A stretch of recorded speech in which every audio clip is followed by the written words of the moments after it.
I grew up in a mostly Christian home. My dad struggled with alcohol. Our family wasn't doing that well financially, so there was periods of time where we just didn't go to church, and it wasn't a big part of my early life, but I saw other examples.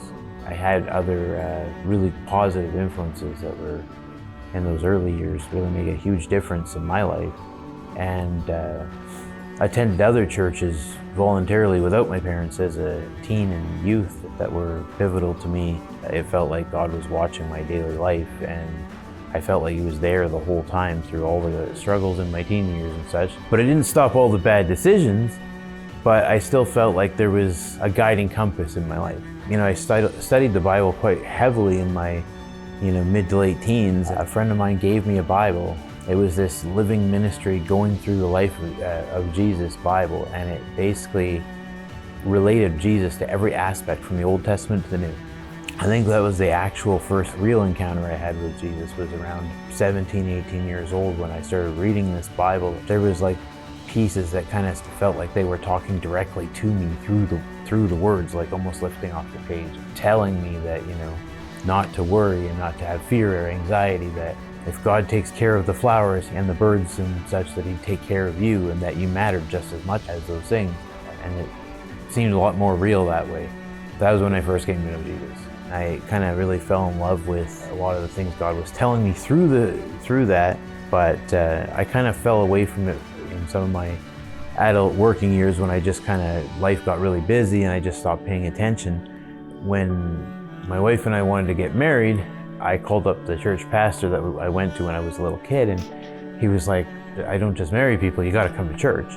And so Charmaine and I started attending and got married in the church. We attended Bible studies and helped with church setup, and we started our own ministries, a free clothing program, and helped sending other missionaries to Africa and other kinds of places.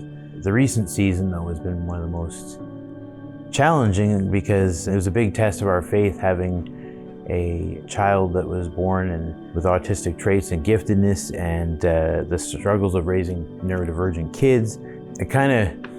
Maybe it's a bit of a blessing to say that I've had to lean on Jesus. When they struggle with like anxiety and motivation, I can find grace, and when they struggle with depression and fear, I can pray and seek Jesus. And when everything around me is kind of shaking and falling apart, I can lean on Him. So we built a prayer wall, and we've been trying to sort of like put our requests to God on one side of the wall, and we've been putting our thanks on the other side. And it's really inspiring to see prayer answered when you put something on the prayer wall and you just trust. And then, you slowly see things move from the please to the thank you. It's kind of neat putting something up there, even just the faith to be willing to put it up there. On days when you're like, well, would God care?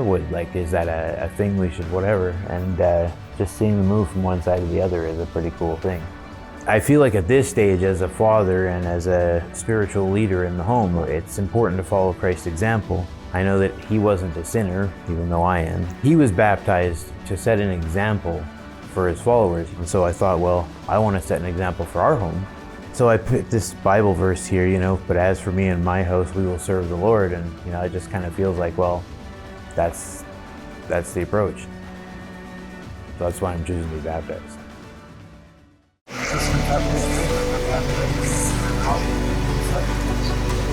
There you go.